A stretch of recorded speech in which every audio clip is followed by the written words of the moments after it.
Is Deke online? Deke, Donald Kersey? Yes. Okay. All right. Good morning. Okay. Good morning and welcome to the Jefferson County Commission meeting. Today is a special meeting. Today is May 13, 2024. It's 9:30 a.m. The purpose of this special session is to conduct this special session is conduct with the West Virginia Secretary of State's office regarding the appointment process for the Shepherdstown District and the Harpers Ferry District Commission vacancies and discuss the vacancy appointment and issues. As y'all well know, we are very familiar with 310. 310 is the process in which we appoint a replacement. This happens all the time with resignations. The part that we need more guidance on, I feel like we need more guidance on, is 6.6. 6.6 is the removal of a person or persons from office, and this is a rare occurrence. So we invited D. Kersey, Donald Kersey, with the Secretary of State's office to join us today. Mr. Kersey, can you hear me?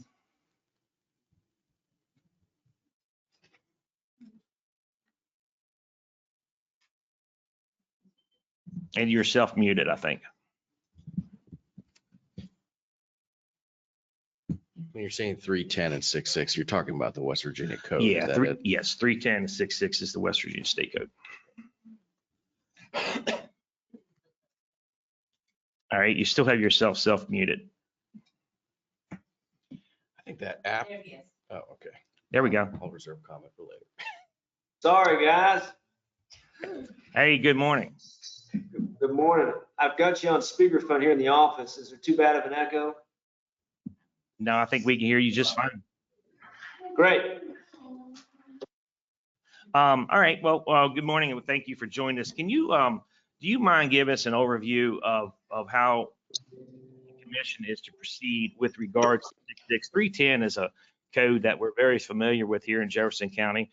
It's 6.6 that kind of runs parallel with 310, and we just wanted a little bit more clear guidance on how we are to proceed. Yes, I'll do my best. And good morning. This is Donald Kersey. I'm Chief Staff and Chief Deputy for Secretary of State's office. I was General Counsel for the office for 5 years prior to this role, which I started in January. And before that, I was a Division Elections Director. So I've been around 310 for a long time. As you noted, 310.7 is the typical process for filling a vacancy on County Commission. You've gone through that painfully, and now we're at this juncture. As you mentioned, 667 brings a different, very slightly different rubric for determining what the commission is to do. So I'll start, if it's okay, I'll just start at the beginning, and then once we get to the place where things depart, I'll stop and see which direction you want to go. So when there's a vacancy, the commission's got 30 days to fill it. The vacancy is calculated from the time that either an order is entered or the order says something different. I believe in this case, the order was entered on May 1st, and therefore the vacancy begins that date. Calculating the vacancy, you begin the day after of the entry of the order. So that means 30 days from May 1st is going to be May 31st is the deadline. Commission's got that time to make an appointment, the individual of the party vacating, of the vacating members under 310.7. So in your case, that would be a Mountain Party and one Republican Party nominee or a candidate could be appointed. Now, under 667, there's a contemplation in there that suggests fairly clearly, actually, that you can, in the same time period, within 30 days, the commission can appoint an individual of any party because they will hold the seat temporarily. Now, this appears in other sections of code for different offices where there can be a temporary appointment. And in that time frame, it gives the commission or the appointing body an opportunity to find a permanent appointee. The logic there by the legislature, the policy that it's really enacting is that you may have to continue, or a public body may need to continue business immediately, and therefore you wouldn't have the time to do the research or the outreach or the investigation to find a permanent qualified appointee, and you basically have a temporary appointee that fills the role for up to 30 days maximum, and this is 667. Now from there is where there's a diversion.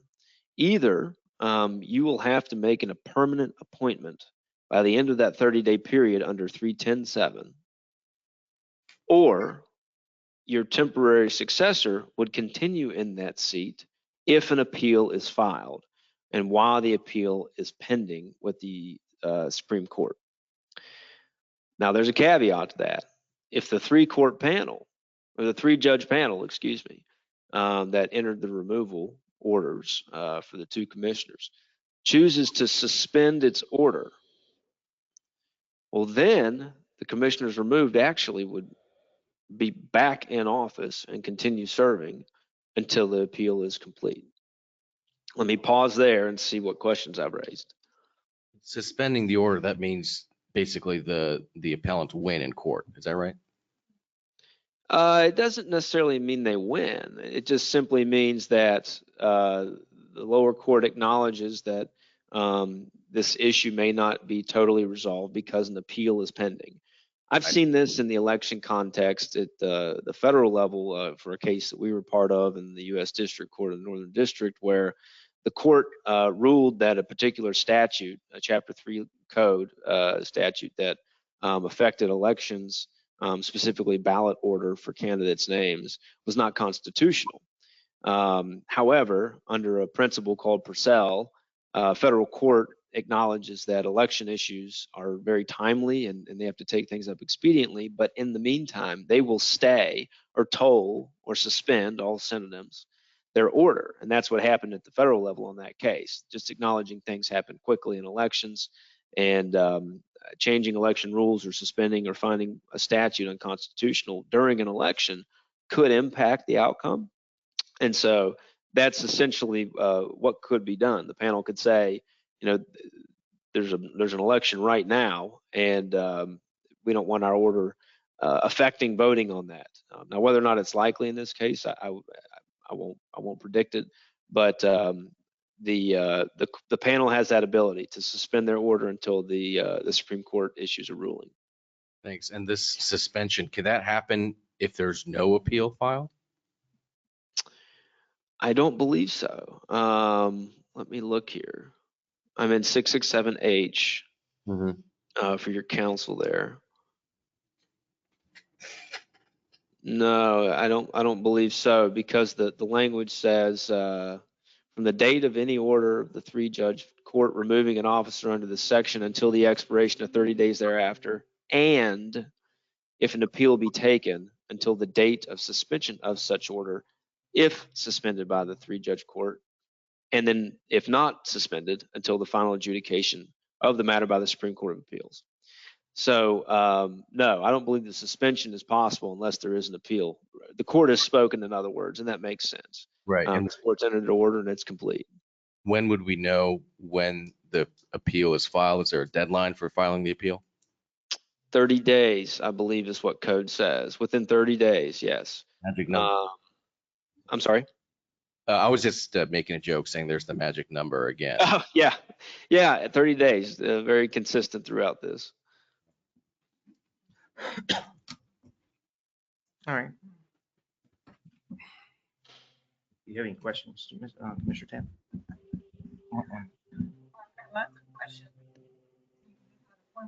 I have lots of questions. I don't quite really know how to formulate them, or how we move forward if we don't know yet whether an appeal has been filed.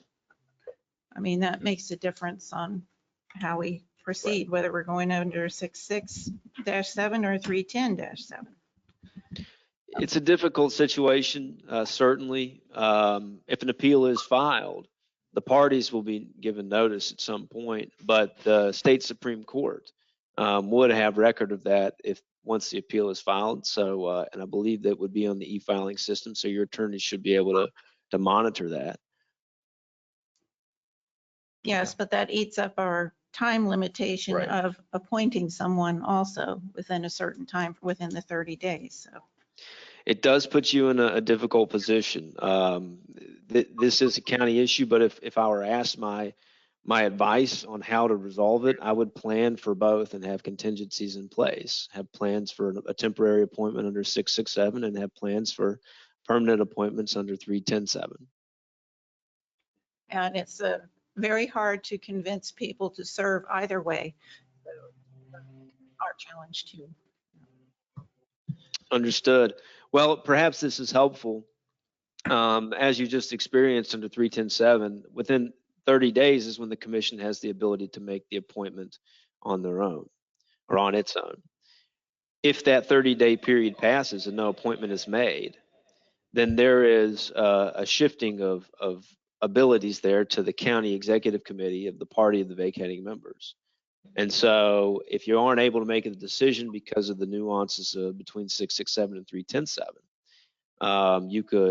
you would simply wait for that 30-day period to pass. And if an appeal is not filed, then the county executive committees for those two parties would then have the ability to submit a list of 3 nominees for your determination to make the appointment from that.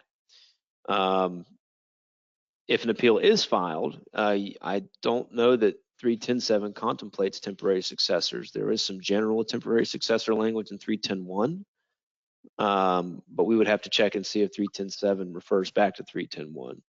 310.1 is just the generic, it's the first section of that vacancy article.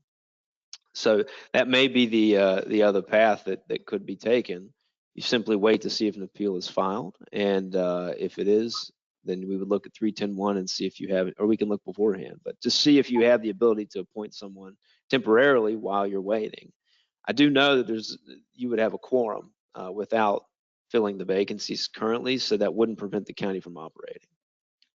Correct. Thank you. All right, Mr. Kersey, I'm going to take you to another step in the fall for November. We have 2 vacant positions. We're going to appoint or potentially have it go to the executive committees and have them send 3 names, however it works out. In the fall, as you know, we have a general election. How would the executive committees proceed now with this general election coming in November with regards to the 2 vacant seats? Your guidance is going to be in 310.7 subsection G. And what that says is essentially you'll follow West Virginia Code 3519, which gives the county executive committees their process for filling a vacancy and nomination. And essentially it would be the county committees will meet and pick someone they want to run because the vacancy period has passed. Okay, if there's an appeal still in play, will they still pick someone? Yeah, so that's a good question. The final order of the court is the final order until otherwise the Supreme Court speaks differently. And that's the case in all legal proceedings unless it's suspended. If it's suspended, you don't have a vacancy. But if it is not suspended, then there is a vacancy, and the final order is the final order. And so the county executive committees would proceed even if an appeal is pending. The county executive committees would proceed in filling that position on the ballot for nomination to seek in the general election. Okay, thank you for clarifying that. No, I just want to clarify, we're talking about county committees, not the county commission. Yes, that's This is not us. That's the county executive committees, not the county commission. Yeah, absolutely. It's the political parties that will pick their candidates to run in the general election for those unexpired terms that'll be on the ballot. I don't know if you've had an unexpired term with all the commissioners on their tenure there. I can't remember if it's been on your ballot or not, but just for the benefit of the folks listening, when you do this, you're going to have some residency questions as well. As you know, you can only have 1 member from a magisterial district. And with the 5-member commission, you have at least 5 districts, maybe 6, I can't remember. Yeah. Okay. So residency is a qualification, and no member that can be elected from a district in which someone is serving. That doesn't mean they can't be nominated from either open district. I call it an open district. It's just the districts of the vacating members where one of the 3 of you are not currently residing. So when you go to tally these races, code says that you first count the full term position on the ballot. And from there, that will close that winner's magisterial district from the opportunity for someone for the unexpired terms to win from. So you could be in a scenario where candidates nominated for the shorter term, the unexpired term, end up being disqualified by the election of the member from the full term. The way to avoid that, and this is for the political party's benefit, the way to avoid that is not to nominate anybody who's running for the full term. I'm sorry, not to nominate anybody residing in the same magisterial district as the candidates who are running in the full term. That makes sense. And just to be clear, as the people are listening, that's to be on the ballot. That's not, as far as appointing, the commission appointing someone, can you clarify again so people don't get confused about the residency and the districts where they have to or should not live in? Yes, there was an attorney general opinion that said essentially the residency requirement for county commission to fill a vacancy does not apply in that case. So technically someone could be appointed to fill a vacancy who lives in Commissioner Stolliper's district, but that person wouldn't be able to be elected from that seat to that seat. They would have to be elected, you have to reside in an open magisterial district. Okay. And I knew that. I just wanted to reiterate that to the folks that are listening in on the meeting. I appreciate you explaining that. Nathan, do you have any questions?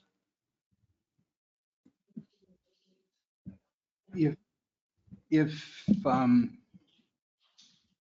I guess my only question is, I don't really know much about the Mountain Party. Do they have an executive committee, and what effect would that have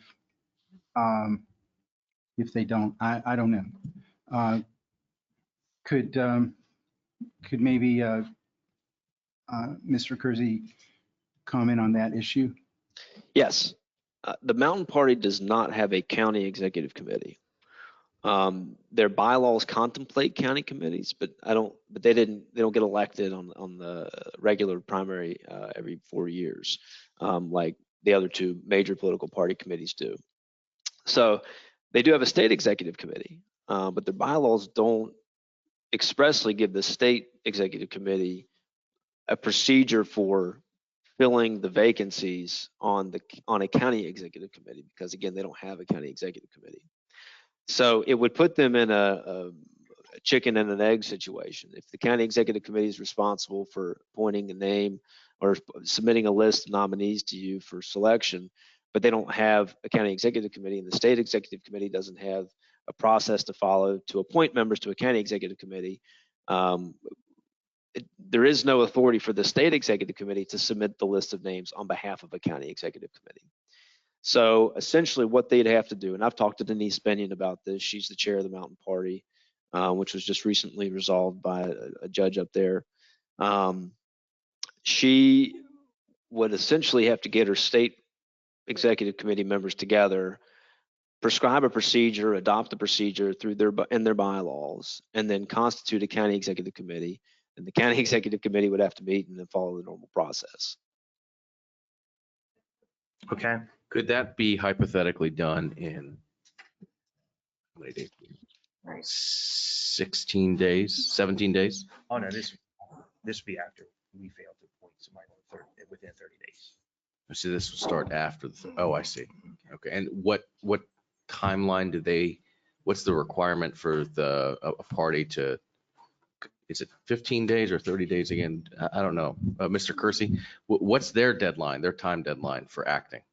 There's actually no deadline for a county executive committee to submit a list of names. They can take the amount of time that they need to take.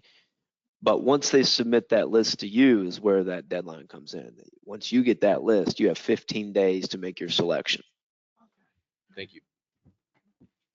Okay. My guess is that would take a while. It could, it's possible, yes. Okay. Does anyone else have any questions? I think what we need to do at this time is look at our calendars and set up a time for, to receive resumes and to do interviews. So are we considering temporary appointments at this juncture? Is this what you're talking about? Because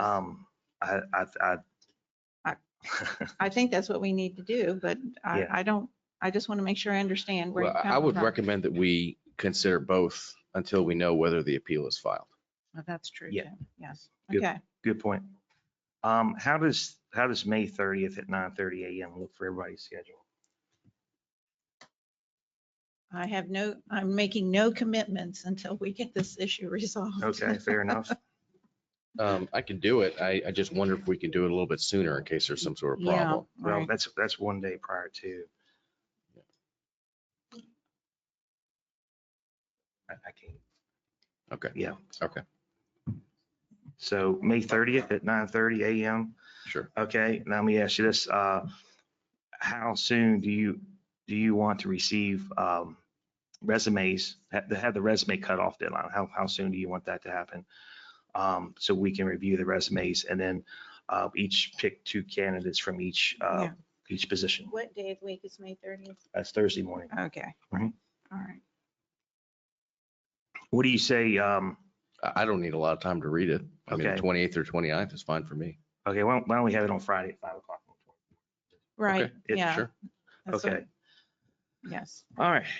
24th to receive. All right, I'll move a motion to schedule a public meeting for May 30th at 9:30 a.m. to appoint commissioners from the vacating seats. We will receive resumes up till 5 o'clock on May 24th. The commissioners will review the resumes and pick 2 applicants from each vacating seat For interviews? for is it? interviews. Yeah, and the interviews will be on May 30th. Yes, ma'am. Commissioner Stauber, just to be clear, you're saying that the commission must receive the resume by The 24th. the 24th at 5 o'clock PM. Yes, sir. Must be received. Yeah, that's a cutoff deadline. Yes, sir. Just curious about the picking of 2. Is it up to 2? Up to or- 2. Up to 2. All That'd right. be up to 2 commission, up to 2 per each vacating seat. So you can pick 1 or 2 obviously. Okay. Yep. To be interviewed. Yes, ma'am. Okay, gotcha. Second. All right. All right. Any discussion? Well, that makes Just- sense, given just- the, Just to be clear, 2 per seat. Yeah. So up to 4 total. And where are you having people send it to? To me? Yes. There is a possibility of 6 if we each chose 2 different people per. Yeah, we could have some two of us can, 2 per, up to 2 per commissioner. So we could have 6 interviews per seat. Yes, per seat. So a total of 12. Yes, ma'am. Yes, Okay. right, Yes, ma'am.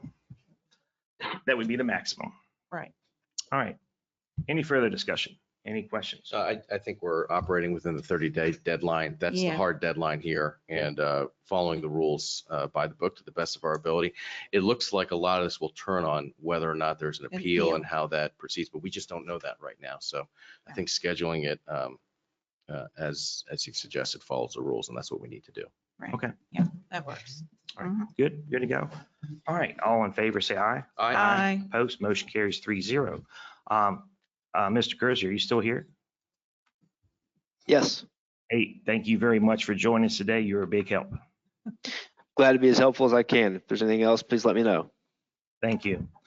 All right. If there's no other business comes for the commission today, we're adjourned. Thank you. Say they need to rewrite state code. Yes.